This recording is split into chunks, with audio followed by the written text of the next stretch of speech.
Es-tu un bon coach? Tu t'es déjà posé cette question?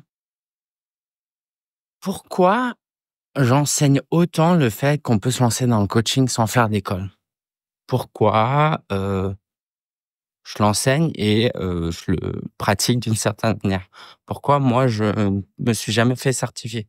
Alors une des raisons pendant longtemps, c'est en mode, bah, j'avais pas le temps, j'ai pas pensé, je développais mon business mais ça coûtait trop cher. Mais en fait, non, avec le temps, là, ça fait 4-5 ans que je suis coach, j'ai eu plein d'opportunités de m'inscrire en école et du coup, au risque de paraître prétentieux, mais tant pis, je te le dis, bah, tu sais quoi? J'en ressens pas le besoin et non seulement j'en ressens pas le besoin, mais je crois que j'en ai pas besoin. Alors, est-ce que ça veut dire que si je vais en école de coaching, je vais rien apprendre et je vais pas m'améliorer? Bah, bien sûr que non, j'ai un minimum d'humilité. Évidemment que si je vais dans une école, je vais apprendre des choses. Mais en fait, ce qu'on oublie, c'est que chaque décision a un coût d'opportunité. Si je m'inscris dans une école et que je dépense 5 à 10 000 euros et que j'investis, je dépense, tu vois, j'allais dire 150 heures de formation. Sans parler des devoirs et des déplacements et de la charge mentale. C'est un coût énorme. Avec ce temps-là, je pourrais faire autre chose et cette autre chose me permettrait d'apprendre plus que d'aller juste à l'école. C'est pour ça que j'encourage tellement, de passer à l'action plutôt que de réfléchir encore et d'aller à l'école. À la limite, inscris-toi à l'école, mais en lançant ton business en même temps. Et si t'as déjà fait une école et que tu réfléchis encore à faire d'autres certifs et cetera, pose-toi juste la question: quel besoin tu cherches à répondre? Parce que si c'est un besoin émotionnel du style: «J'ai pas confiance en moi», tu ne trouveras pas ta réponse dans le fait de rejoindre, heu, une école. Voilà. Maintenant que ça c'est dit, j'aimerais, vraiment te faire réfléchir sur, l'importance de t'observer au quotidien. Parce que je connais des coachs que je citerai pas, dans mon cercle personnel, qui ne sont pas du tout coachs, en fait. C'est-à-dire, ils sont coachs parce qu'ils ont passé un diplôme, qu'ils l'ont réussi, mais ça va même à l'encontre de qui ils sont. Par exemple, j'ai, une personne en tête qui aime donner des conseils, qui aime dire: «Fais ci, fais ça», sans prendre le temps d'avoir plus d'infos. Juste, il te balance, la réflexion qu'il avait, dans la tête. Tu vois? Il pensait ça, donc il te dit ça. Et ça, c'est terrible. C'est terrible parce que en fait, tu peux faire plus de mal que de bien. Tu là, j'avais un ami à qui je disais: «Ouais, j'aimerais faire ça» et il me dit: «Non, mais tu es à côté de la plaque. Fais ça». Mais le truc, c'est qu'il sait pas pourquoi je veux faire ça. Il a ses croyances, il projette. Donc j'aimerais t'aider à gagner confiance en toi. Comment tu pourrais avoir plus confiance en toi et en ton coaching? Comment tu pourrais accepter enfin, si c'est le cas, parce que si c'est pas le cas, tu te reconnaîtras aussi, mais comment tu pourrais accepter enfin que tu es un bon coach et que tu as tout pour réussir et que tu as toutes les qualités pour, réussir et que la seule chose qui te manque maintenant, c'est de développer tes compétences d'entrepreneur, tes aptitudes d'entrepreneur. Mais en tout cas, tu as tout pour réussir en tant que coach et je t'invite à ne plus douter de ça. Et comment tu le sais? Tu le sais parce que tu observes ton quotidien. Est-ce que tu es quelqu'un qui accorde de l'importance aux émotions? C'est pour ça qu'il y a très peu de bons coachs hommes. Parce que les hommes, tu as des très bons formateurs, de mentors hommes. Il y a très peu de bons coachs hommes. Parce qu'on ne prend pas le temps d'analyser les émotions. On voit ça comme une faiblesse, comme la distraction. En fait, les émotions en disent long. Donc voilà, est-ce que tu accordes de l'importance aux émotions? Et ça, tu peux vraiment l'analyser notamment si par exemple tu es parent, tu le sais. C'est pour ça que je vois chez les parents, en tout cas les parents qui aiment la parentalité et qui aiment, s'améliorer là-dedans, je vois chez les parents vraiment des compétences très, très fortes, des aptitudes pour être des bons coachs. Parce qu'en fait, quand tu es parent, tu dois gérer les émotions de tes enfants en permanence et tes propres émotions. Donc voilà, ça c'est un des tests pour voir si tu es un potentiel bon coach ou pas.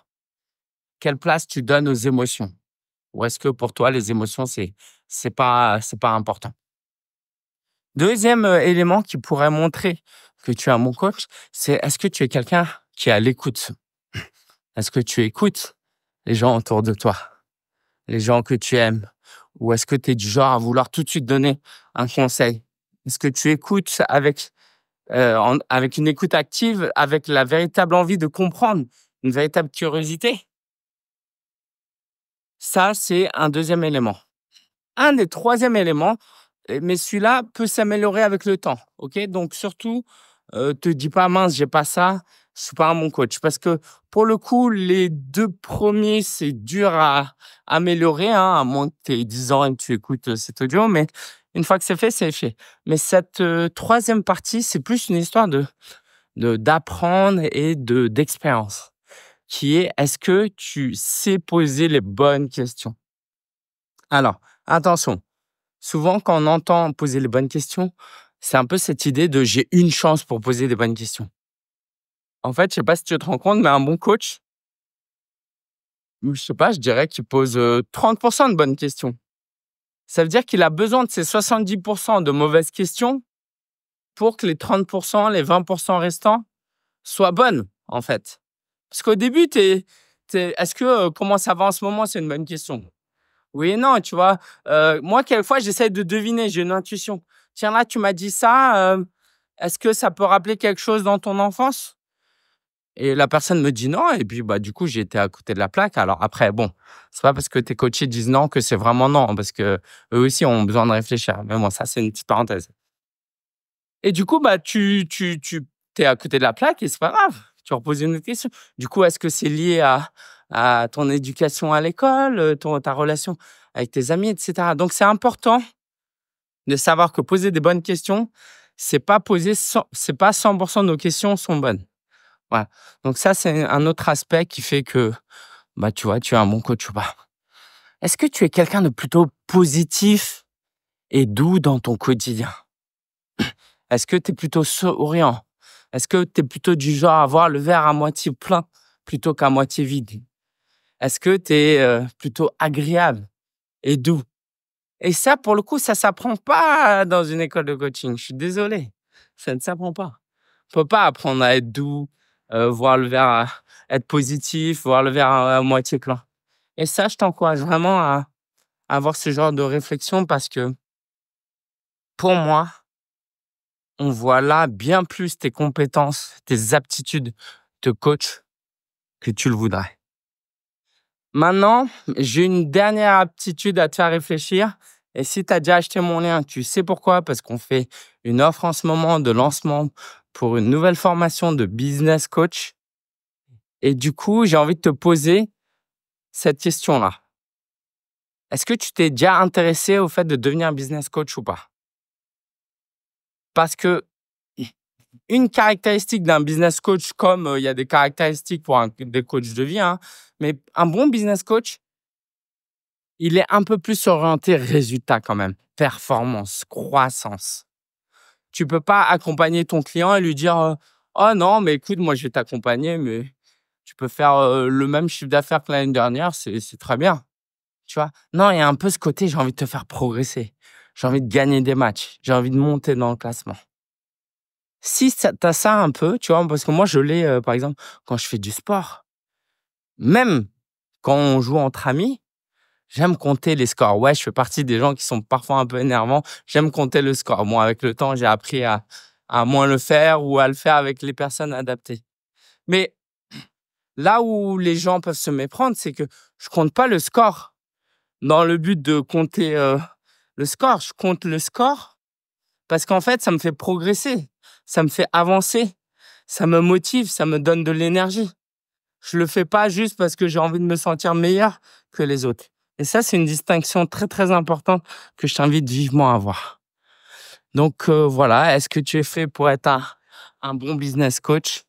Ça, c'est, quelque chose qui, peut vraiment t'intéresser et si tu veux aller plus loin dans cette réflexion, bah, achète le livre et si tu as pas acheté le livre encore, bah, achète-le parce qu'on a une offre très spéciale que j'ai décidé de pas annoncer, ici, mais de le garder en exclusivité pour les acheteurs du livre. Allez, je te dis à demain et le lien est en description si tu veux acheter le livre.